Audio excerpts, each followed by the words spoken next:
Good afternoon, everybody, or good morning, and welcome to our live stream.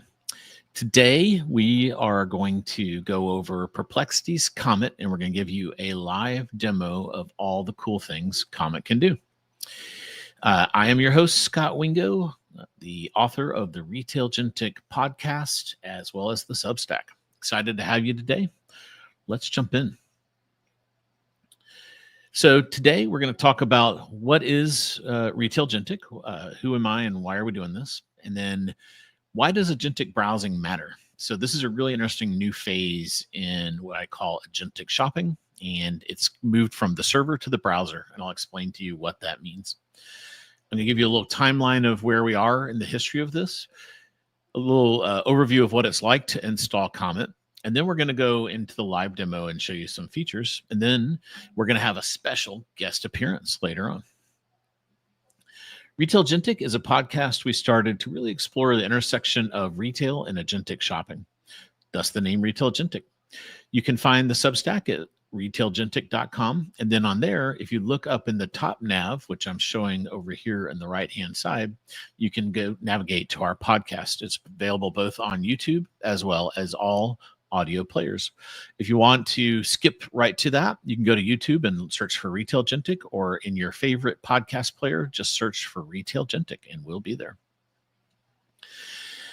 So one of the context things, let me get rid of this so you can see the slides better, is that we've been trained as an industry in the retail world around Google and SEO and SEM and these things.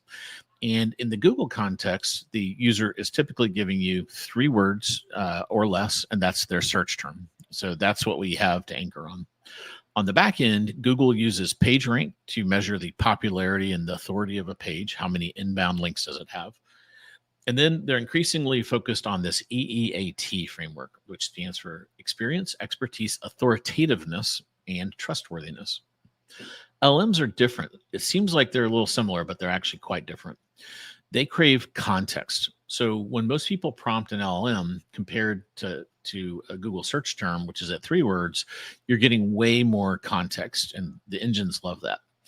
They're increasingly having larger context windows, with Google Gemini at the largest with 1 million token, which is a very large context window.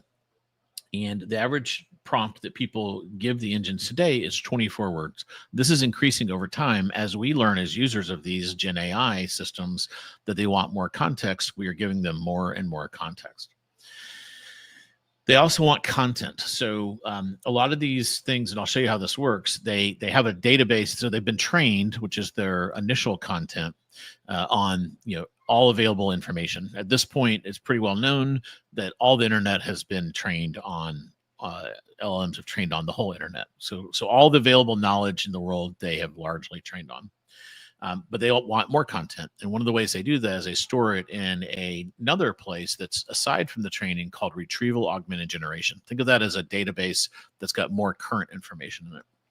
And then finally, they want authority. And this is different than PageRank, where it's a popularity contest. What they're doing is they're looking for, because they have so much training data, they understand natural language so well.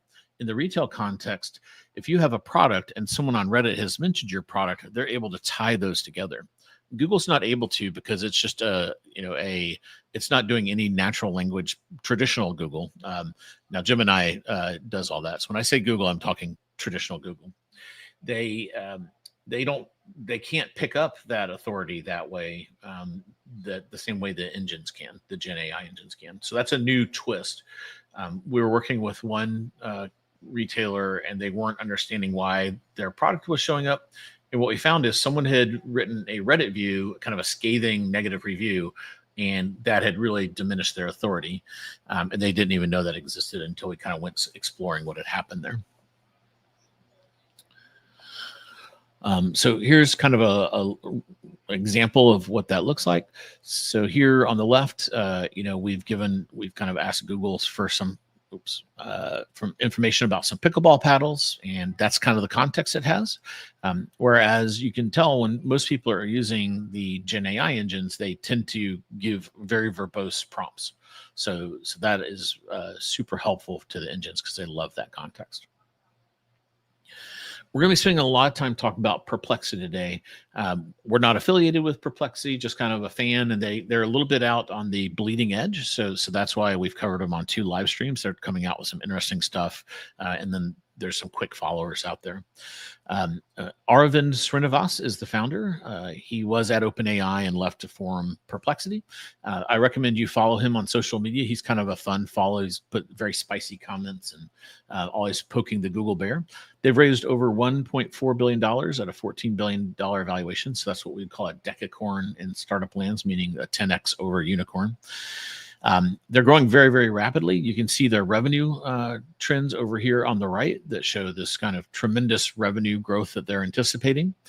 And they were very early out of the gate with this idea of how do you take GenAI LLMs and marry it with search. And then also, this is one of the first of the big guys, the big 5 that we'll talk about in the GenAI world. They're the first to come out with a browser.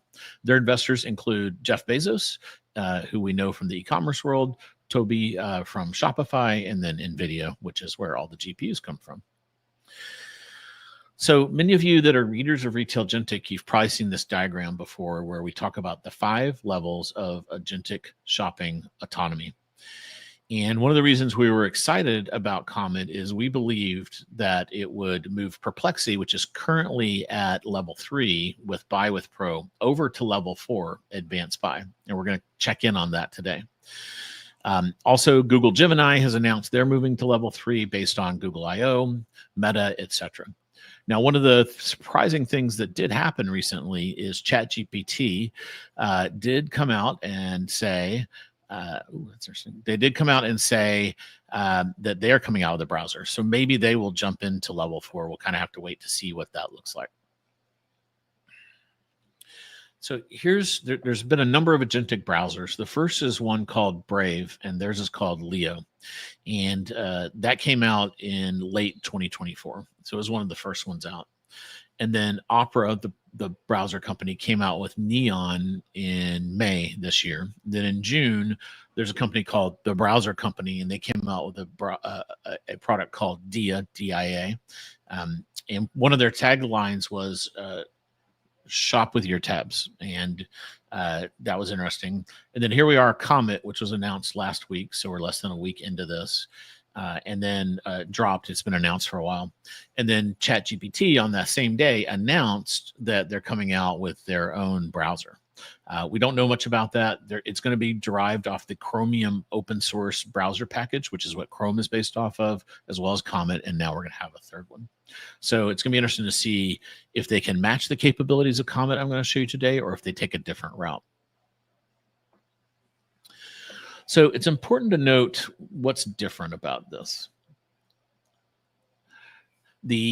So over on the left, we have a variety of, and I'm just going to give the context of e-commerce because that's what our audience is most interested in. But this is generally true for any information that's in the engines. So let's start at the left and work our way over to the user. So in the left, in that line, the black line is important. That's the dividing line between server space. So on the left of this slide, we're in kind of server land. And over on the right, we're in the individual user's device land. This will come up later as we start to expand on this concept. So there's all these e-commerce sites out there, certainly tens of thousands, if not hundreds of thousands. And what happens is they are trained on some data, but they don't have, the training runs take so long that most of the engines are 12 months out from the last time they trained. So to give you, they couldn't really do a good web search experience for you or tell you about products because all their information is a year old. So what they do is they create a retrieval augmented generation database, which is a web index, just like Google has, but theirs is specialized for AI. So they send crawlers out, and those crawlers go through e-commerce sites, gather information, and put them into a web index that then is searched by the engines. And here's the big 5. So we've got ChatGPT at the top. It's hosted on Azure for the most part. Perplexity is mostly on AWS. Anthropic is the third one. It's on AWS, which is Amazon's. We used to call these cloud servers. Now they call them hyperscalers. So I've kind of matched them with the hyperscaler because we're out in the server land. And then Copilot is obviously owned by Microsoft, and they own Azure. And then the rogue one here is Elon Musk X1, also known as Grok, and they have their own. They just went and built their whole own everything. So Elon believes in vertical integration. He's kind of like, I don't need a hyperscaler. I'll just go build my own. And this Colossus thing is the biggest cluster of next generation NVIDIA chips ever put together. It's pretty crazy if you want to research that. And then over here, we have our user. In this example, he is on a device that is a laptop, looks like a desktop, actually. Could be a laptop, could be a phone. And the context that whatever system is being used here is they're going to have the user prompt. Most of these systems now have memory, so they can kind of remember the things you've asked. And if you specifically tell them, they will remember things about you. Like once memory came out, I made sure it understood things like my shoe size, my preferences of shirt size, pant size, all that kind of thing. So as I shop, I don't have to enter all that, my work address and my home address. You can actually, this is a fun experiment. You can actually go to your favorite GenAI system that you use and say, tell me what you know about me. And it was always surprising to see what it's going to tell you. It also, because it has this web index and retrieval augmented generation, it basically has access to that. So that's a lot of context. It has the whole training set of data as context. And then some of these have agents that go out independently of the crawlers. Crawlers are kind of lazily going through the web over time. And then if you need immediate new information, a lot of them, like let's say you want to double check a price, they'll send an agent in the form of a different crawler to go specifically look for a piece of information and pull that off the website and pull it in. Let's zoom in on Perplexity. And this diagram that I'm going to show you would be the same for all these. So this is easily exchangeable with OpenAI. I just want to make sure you understand this so that you understand why the agentic is different. So now, same kind of setup, but I've kind of simplified it that we're on Perplexity only. So you see their actual bot is called Perplexity bot. Oops. And it's here in the middle. Up at the top, it actually sends an agent frequently to go look for things as you're doing them. As you ask Perplexity some questions, it may want to go get the most fresh information, and it will actually send a bot to do that. And that's called Perplexity User Agent. That's its technical name. If you have a website, you can see this coming in, and it identifies itself. Perplexity bot is its web. It's kind of more lazy web crawler to build the web index.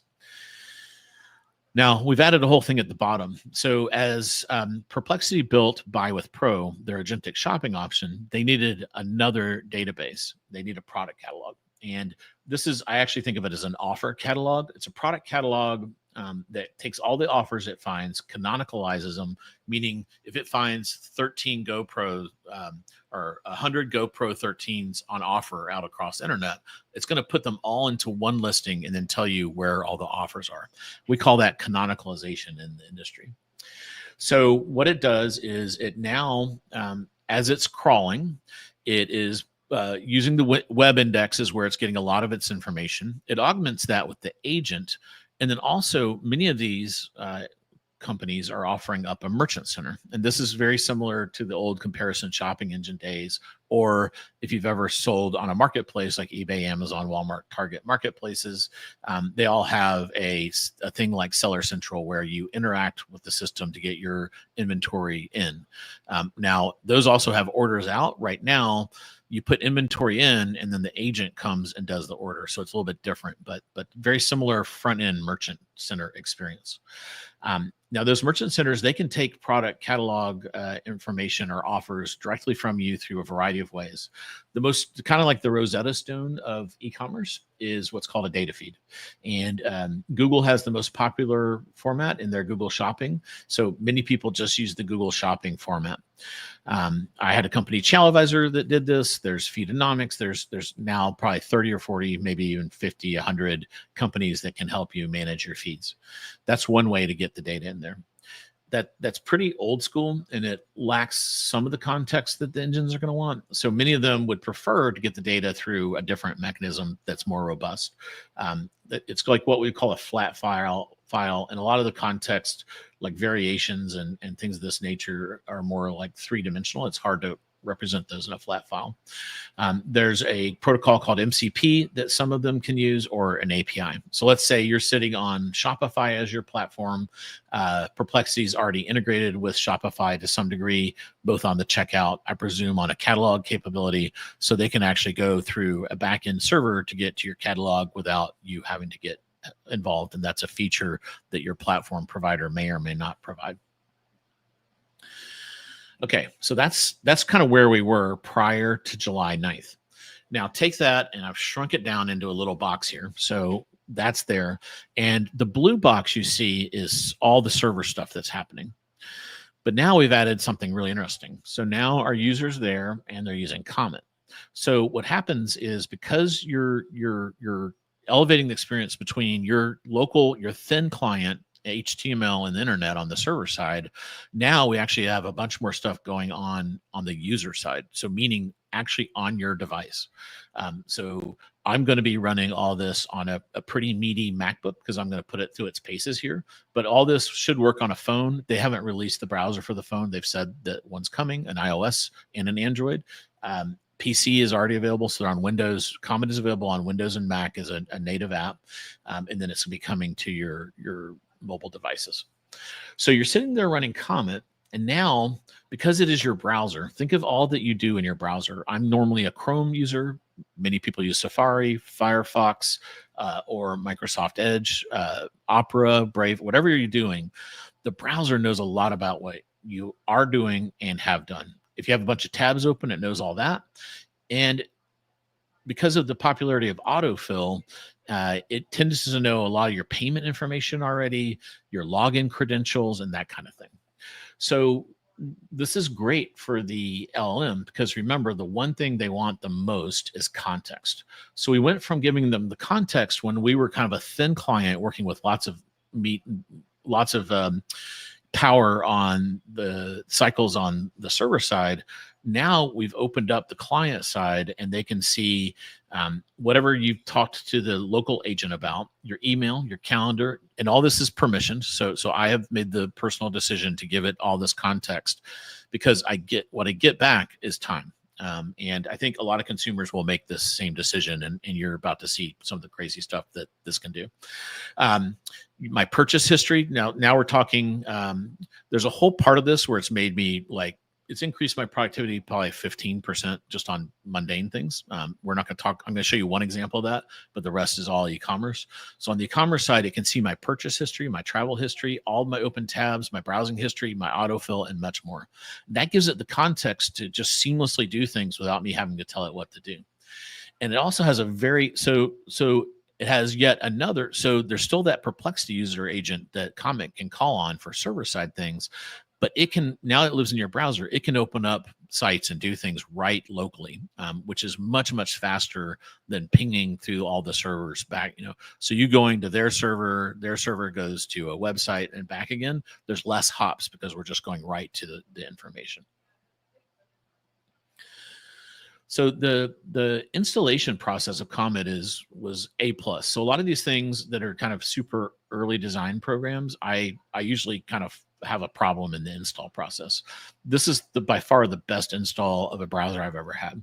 So in step one, you can see it had this very pleasant, it has turn your sound on when you download this.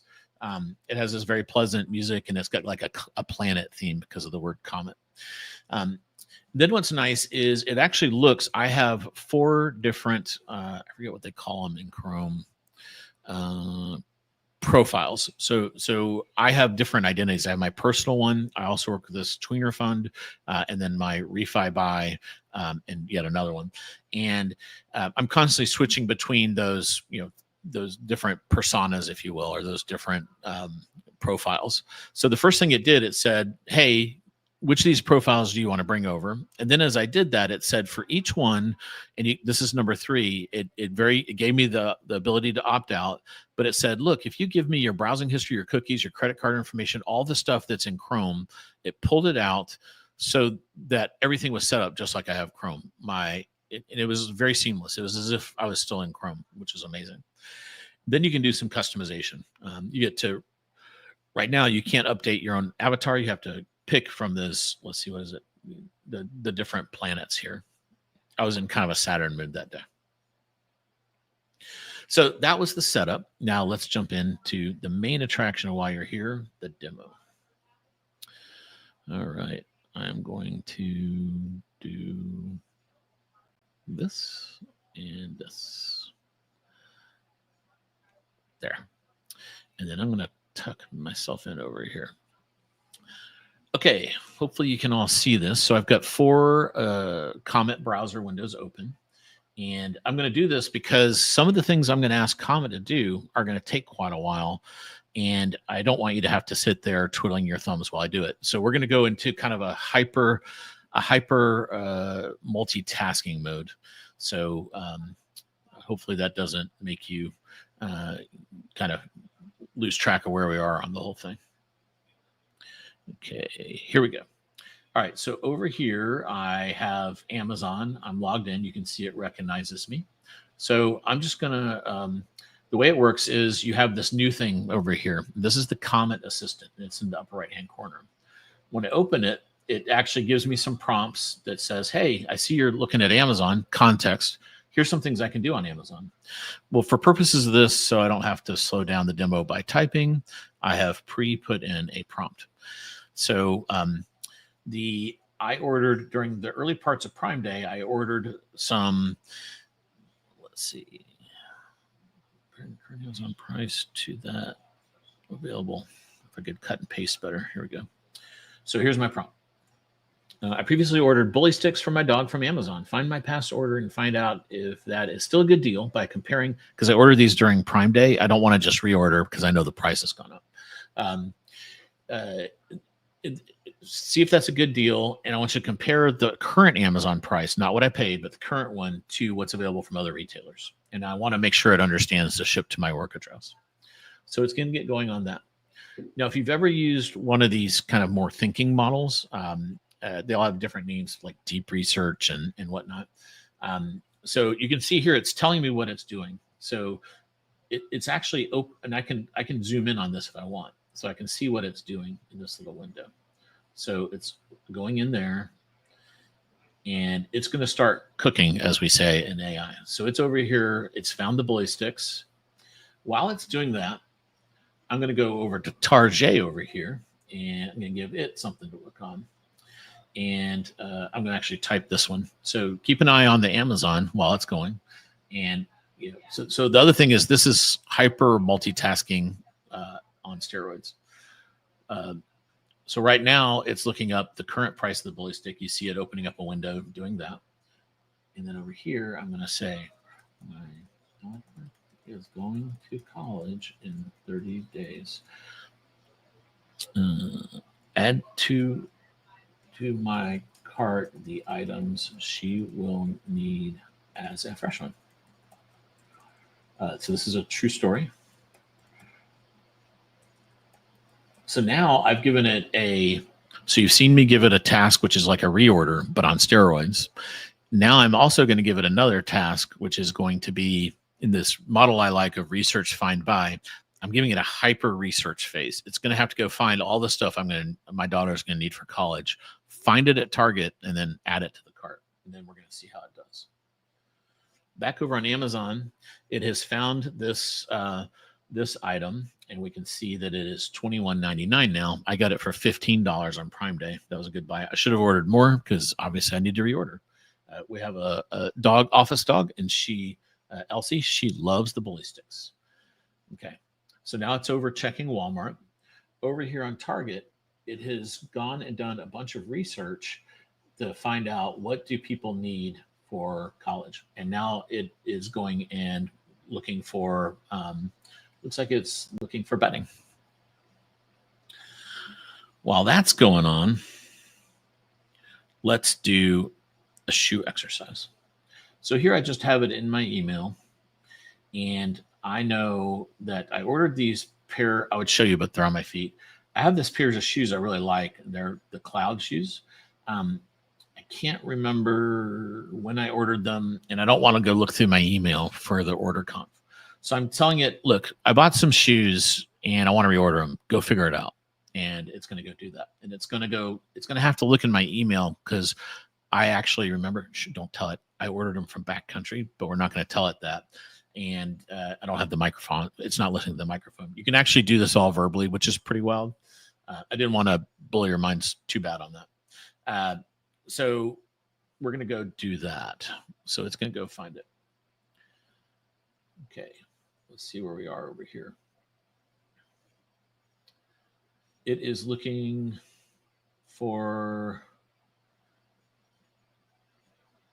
okay, it is somewhere and it's trying to figure out shipping on the Amazon task. Where is it? It's on Walmart. Okay, over here. So sometimes you see how it does this John Doe to do what it does to figure out shipping is frequently it'll just put a fake address in there, but get the zip code right. And then that's how it calculates shipping. So it's going through and finding shipping cost on target for things in the upper right. Over here, let's see how it's doing. I bought some Cloud Rock shoes. Okay. Based on your request, here's everything you need to know about them. Variants, things, who they're for, pricing, durability, best places to buy. Okay, it found them on backcountry. Oops. And then it is now saying, best summary.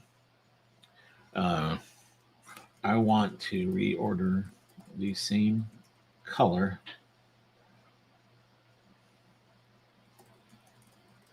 You can find it in my email. I ordered 11.5 and I don't remember color name. Look specifically for the shoes I ordered previously. So I didn't give it enough context. It's going to go figure that.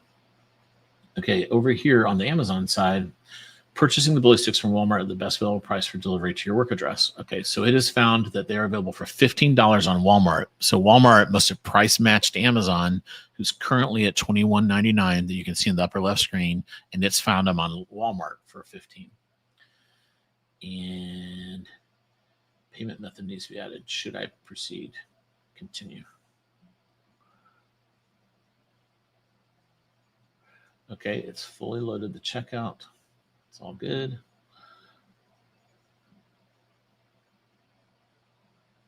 Checkout requires Walmart's better. So it had to give up there. It couldn't, I wasn't logged in to Walmart probably.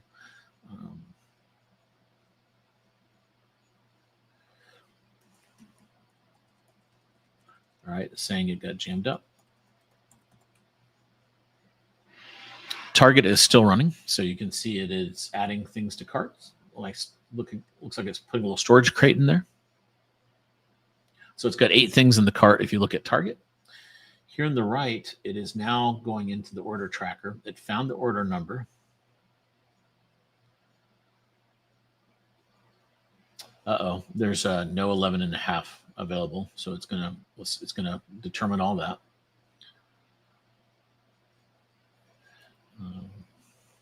This is telling me to open a Walmart. It's put it in the cart. It's telling me to finish the checkout. I'm not going to do that, so we'll see how it goes. Oh, it's actually below the $35 order, so I may actually buy 2 or 3 of these to get the $15 price because that's pretty good. I'm on another ID. I have Walmart Plus, so I did not log in under that ID, but I could have done that to save money.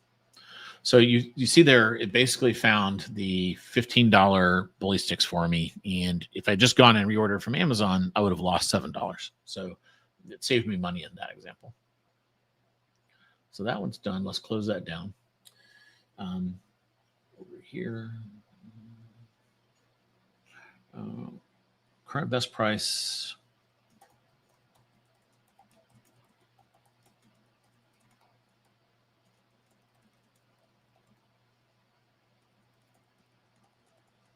So I'm telling it, look, I'm not going to sacrifice size. I really need that size. I'll make this bigger for you guys.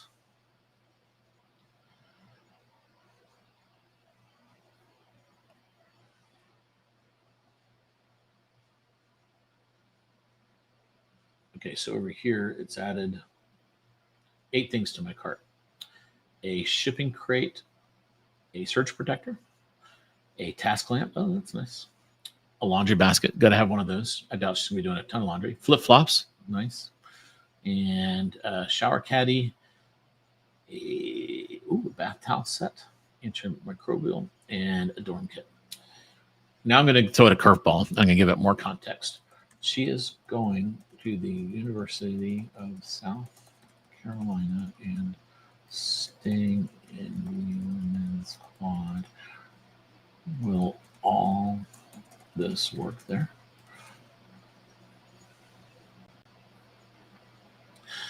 The best currently in stock price for the on thing is, oh, no, this is exact model. Let's see what we have here. I don't even know what end clothing is, so it's found it for me. So I'm saying, take me over there. Yes. Okay. All right, so it found it at this. These are actually out of stock. These are some ones that are out of stock right now. So it actually found them. That's funny. It didn't do that last time. All right. So now it's gone over here in my target window and it has checked to see how we're doing. And it's checking the bed size. Your bedding kit is correct. Desk drawer, plenty of room. Your stacking bin and items are going to work. Your lamp is permitted. Additional tips. Let's say, can I bring a camp kerosene heater? I think we all know what it's going to say on that one, but I'm doing it on purpose. Okay, so we're done with my shoe exercise. It helped me find shoes, pulled it out of my email, and verified the best price and place to get those in my color and size preference. Oh, I can't bring a kerosene heater to University of South Carolina. Okay, so then I could go check out on this if I wanted to, or I could say, let's do this. I'm kind of going off the fly here. Let's pick the most expensive item, which is probably that bed set.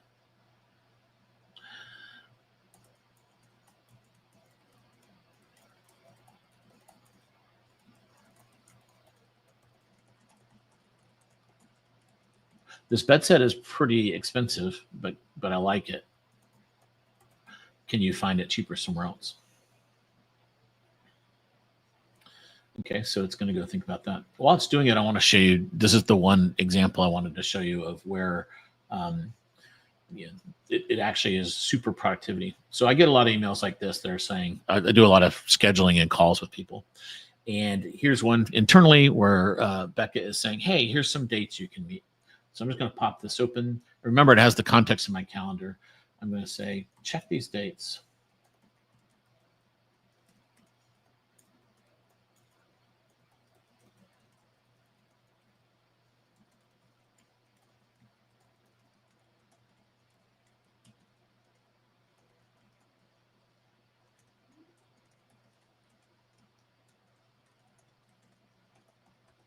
Sometimes I'm using Superhuman and it glitches out a little bit on doing things. So we'll see what it comes back with there. I'm going to hide that because it's got some calendar stuff on it. You just have to, we'll see how it comes out at the end. All right, over here, I searched for a better price on this and it's still listed at Target, which appears to be standard price. Other retailers have other things. So it because I said I like this one, it went for a very specific thing and it's only available at Target. Okay, so let's shut that down. And then over here, and okay, so over here it has said, it has found that this is the best slot for me. So I'm going to send the email. And then I'm going to schedule the appointment. Did you see that? That just saved me probably 20 minutes, and I do that a lot during the day. Okay, so that gives you an idea of all the cool stuff that Comet can do. Now, before we have our special guest come on, I'm going to switch to this mode. This mode. Yeah, this mode. Here it is. Okay, so our special guest is Alexa. But this isn't just any Alexa. Alexa, say hello to the live stream audience and explain who you are. Hey there, live stream folks. I'm Alexa, your friendly neighborhood AI assistant. I've been given a makeover this year. Think of me as Alexa 2.0, with more personality and a better sense of humor. Alexa, tell us a little bit about what you can do in Alexa Plus. I've got so much to show you. Whenever you ask me, what can you do? I'll help you discover and learn about Alexa Plus features. I can also share ideas to help you get more done or stay connected. Which one would you like to try? Alexa, stop. Okay, so let's see. Let me get this on here. There we go. So let me just show you this real quick. So Alexa is our surprise guest. And one of the things that's interesting is it can connect to many of your accounts that do various services. So you've got all the shopping stuff is on the Amazon side, and that's what I'm going to show you. But you can also do reservations, order an Uber, get Uber Eats, Thumbtack for task, ask it Wolfram questions around math and that kind of stuff. Order event tickets. It's really good experience with Ticketmaster and Grubhub and all your food order and restaurant kind of stuff. So that's pretty powerful. I'm going to try to keep this to 45 minutes, so I may show you some of that at the end. All right, but let's go back to that. All right, I'm going to show you a shopping experience. Oh, look, she's already shown you some of the things that she can do. I know it's a little hard to read. Here, let me do this. I've got to do it at an angle or else it reflects too much. That's probably about as good as we're going to get. Alexa, I need to buy a toaster. Can you show me some good options? Working on it. Now, what the Plus version I've brings. I've several toaster options for you. The top is result you can interrupt is the it. Amazon Basics Alexa, toaster. I'm sorry. I was actually looking for a toaster oven. I need to do some pizza and chicken in this, and I don't think those are going to work for that. Got it. Let's find a toaster oven. So as I was saying, you can interrupt it now, and it's much more like a ChatGPT type interface. Toaster oven that can handle pizza and chicken. The top result is the Black Plus Decker Crisp and Bake Air Fry Countertop Convection Toaster Oven. It has a medium Alexa, capacity. I already tried that Black & Decker, and it broke in a month. I really want the Brezel, or what's it called? Brevere, the one that starts with a B. Breville, got it. Let me check. I found several Breville toaster ovens for you. The top result is the Breville Smart Oven Air Fryer Pro and Convection Oven in brushed stainless steel. What are the dimensions of that? Alexa, what are the dimensions of that mini one? Let me check that for you. So as you can see, that is my toaster. So I know a good bit about this one. The exterior dimensions of the Breville Mini Smart Oven are 15.5 inches in width, 14 inches in depth, and 8.75 inches in height. What are the reviews for this toaster? Checking the reviews now. According to customer reviews, the Breville Mini Smart Countertop Oven is highly praised for its compact size and versatile functionality. Users appreciate its ability to toast, Alexa, bake, and what do the negative reviewers have to say about it? Let's check the negative reviews. While customers generally appreciate its compact size and versatile functionality, some note that it has a smaller interior capacity than expected.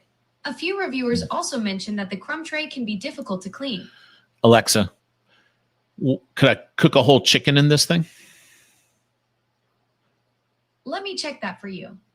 The answer is no. Based on the product information, it does not seem suitable for cooking a whole chicken.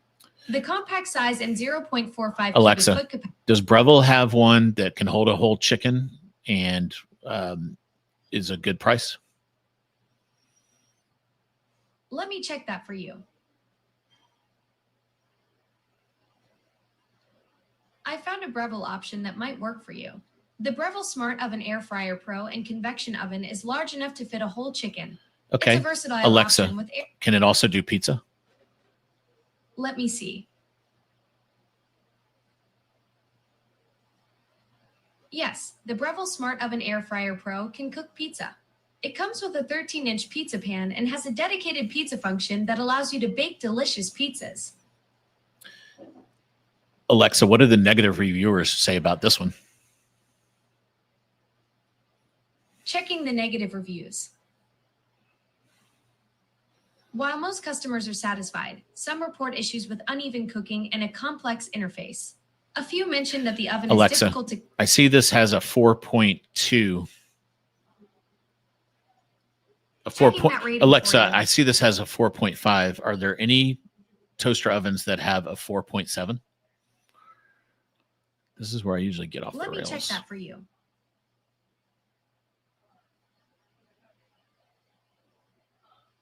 It has a rating of 4.3 stars from more than 11,000 customers.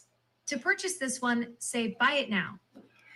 It really likes this Black & Decker. It must be the Amazon Choice one. Alexa, go back to that Breville.